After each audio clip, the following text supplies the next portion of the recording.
Well, it is typically the biggest high school football opener on the entire docket. But this year's incarnation of Macomb Q&D has generated more scuttlebutt about the kid who won't be playing rather than the actual game itself, as the Bombers have to go game one without their superstar tailback, who's serving a one-game holdover suspension from the baseball season.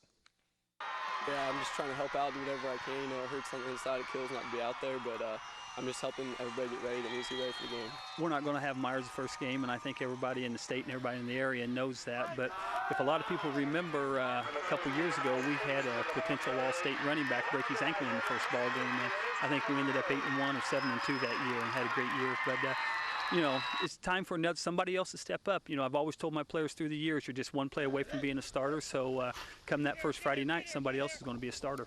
It's certainly not an ideal circumstance, but Myers Hendrickson's one-game sabbatical against Q&D is an opportunity for the Bombers to demonstrate they are more than just their single franchise player, with responsibility now spread across the board, even to another promising kid who happens to be named Hendrickson as well. Right now, Davis is probably the man that's going to be handling all of our snaps. And the things Davis can do, he's a pretty special athlete. Yes, a very special athlete, only being a sophomore, and you know, the great thing about it is growing up in a football family, and you know, that's a main thing with his dad being across town and the kid watching football his whole life, and you know, he can do a lot of things. The great thing about him is if we can get him around the edge and put him on a pass run type of situation and roll him out, he's got that option to turn it up and go or throw it 50 yards. He's doing fine so far. He's been looking good all summer, so I think that he can do it. With Davis Hendrickson under center, Derek Switzer becomes the Bombers' chief target at tight end.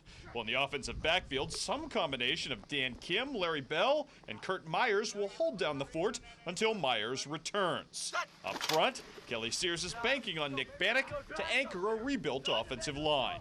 And the centerpiece of his defense will be a returning linebacker in Drew Paul. We're not going to be that big, but I look at possibly our front four might be as quick as we've ever been. Yeah, I don't know. I'm going to try to do my best. I don't know. Last year, Wiley was a big help. You know, we worked really well together, so you know, we have a pretty good backfield, so we'll see what we can do this year.